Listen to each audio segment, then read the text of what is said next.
नमस्कार दोस्तों, आप सभी का स्वागत है आपके अपने भक्ति चैनल त्रिदेव दर्शन में।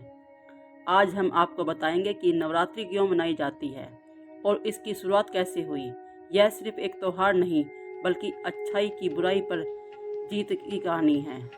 बहुत प्राचीन समय की बात है। उस समय धरती और स्वर्ग दोनों जगह बहुत ही शांति थी। देवता अपने अपने काम में लगे रहते थे और खुशी से जीवन जीते थे।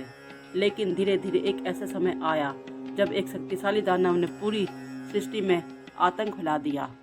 यह दानव महिषासुर था। महिषासुर बहुत घमंडी और शक्तिशाली था। उसने कई वर्षों तक कठोर तपस्या करके भगवान ब्रह्मा को प्रसन्न किया। जब ब्रह्मा जी उसके सामने प्रकट हुए तो उन्होंने कहा, मांगो, क्या वरदान मांग चाहिए। महिषासुर ने चालाकी से कहा, मुझे ऐसा वरदान दीजिए कि कोई भी पुरुष, देवता, दानव या मनुष्य मुझे मार ना सके। ब्रह्मा जी ने उसे यह वरदान दे दिया। महिषासुर को लगा कि अब कोई उसे हरा नहीं सकता। इसी घमंड में उसने देवताओं पर आक्रमण शुरू कर दिया। कुछ ही समय में उसने सर्वलोक पर हमला कर दिया। देवताओं और दानवों के बीच भयंकर युद्ध हुआ। इंद्र देव ने अपना वज्र चलाया, विष्णु भगवान ने सुदर्शन चक्र चलाया और शिव जी ने त्रिशूल उठाया। लेकिन ब्रह्मा के वरदान के कारण महिषासुर पर किसी भी पुरुष का वार असर नहीं कर रहा था। युद्ध कई दिनों तक चलता रहा, लेकिन अंत में देवताओं को हार माननी पड़ी। महिषासुर ने स्वर्ग पर कब्जा कर लिया और इंद्र का सिंहासन छीन लिया। अब स्वर्ग और धरती दोनों जगह पर अत्याचार बढ़ने लगे। धरती पर भी हालत खराब हो गए। मौसम बिगड़ गया, लोग परेशान रहने लगे और हर जगह डर का माहौल बन गया। देवता भी बहुत दुखी हो गए और उन्हें समझ में ही नहीं आ रहा था कि अब क्या किया जाए। तब सभी देवता भगवान विष्णु, शिव और ब्रह्मा के पास गए। उन्होंने मिलकर विचार किया। तभी उन्हें एक बात समझ आई कि महिषासुर को कोई पुरुष नहीं मार सकता, लेकिन एक स्त्री उसे परास्त जरूर कर सकती है। तभी सभी देवताओं ने मिलकर अपनी अपनी शक्तियाँ एक जगह इकट्ठा की। उन सभी शक्तियों में से एक दिव्य प्रकाश उत्पन्न हुआ। उस दिव्य प्रकाश से माँ दुर्गा प्रकट हुई। माँ दुर्गा का रूप अत्यंत तेजस्वी था। उनके 10 हाथ थे और हर हाथ में एक अलग दिव्य अस्त्र था। भगवान शिव ने उन्हें त्रिशूल दिया, विष्णु ने उन्हें सुदर्शन चक्र दिया, इंद्र ने उन्हें वज्र दिया और अन्य देवताओं ने भी अपनी अपनी शक्तियाँ माँ को समर्पित कर दी।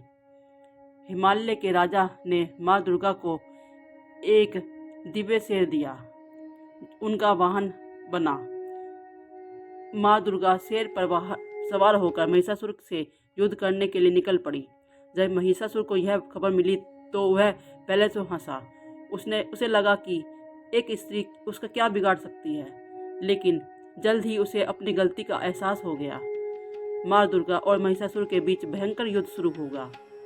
यह युद्ध 9 दिनों तक चलता रहा। महिषासुर बार बार अपना स्वरूप बदलता रहा। कभी भैंस बन गया, कभी शेर बन गया, कभी हाथी बन गया, लेकिन माँ दुर्गा हर रूप में उसका सामना करती रही।